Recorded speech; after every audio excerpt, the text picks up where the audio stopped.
बच्चों, let's read the question. The question is why is the pituitary gland generally called the master gland. तो आइए देखते हैं हम इसका की कंसेप्ट. तो अगर हम बात करें इसके की कंसेप्ट की, तो इसका की कंसेप्ट हो जाएगा pituitary gland as master gland. तो इस पिट्यूटरी ग्लैंड को हम मास्टर ग्लैंड इसलिए बोलते हैं because it control the function of many other gland.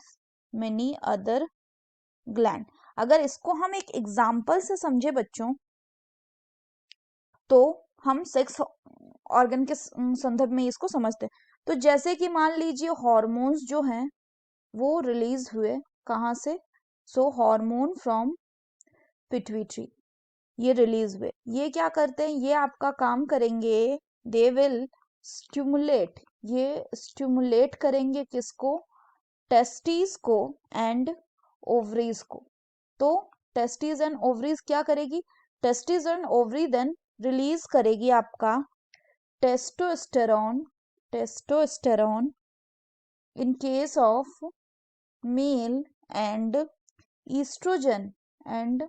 Oestrogen in case of the female. और जैसे ही ये जो हार्मोन है टेस्टोस्टेरोन एंड ईस्ट्रोजन ये ब्लड में पहुंचेंगे, वैसे ही ब्लड के through they will reach to the target organ और the target site and therefore they will stimulate, ये क्या करेंगे, they will stimulate changes in the body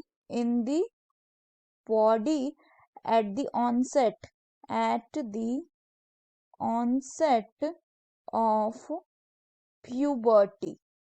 तो इसमें हम क्या देख रहे हैं कि पिट्यूटरी ग्लैंड से कुछ हार्मोन्स निकला, जो हार्मोन्स टेस्टिस एंड ओवरीज को स्टिमुलेट करा टेस्टोस्टेरोन एंड एस्ट्रोजन प्रोड्यूस करने के लिए. जो टेस्टोस्टेरोन एंड एस्ट्रोजन क्या किया, टारगेट ऑर्गन पे जाके काम किया और फिर उसने प्यूबर्टी के जो चेंजेस थे उसको प्रमोट किया. तो इस तरह से क्या देखा हमने कि जो पिट्यूटरी है वो क्या कर रहा है, वो अदर ऑर्गन्स के फंक्शन को भी कंट्रोल कर रहा है या उनके जो हार्मोन रिलीजिंग प्रॉपर्टी है उनको भी कंट्रोल कर रहा है. इसलिए हम पिट्यूटरी ग्लैंड को क्या बोलते हैं, मास्टर ग्लैंड कहते हैं. So that's all for the question बच्चों. Hope you understood it well. Best of luck.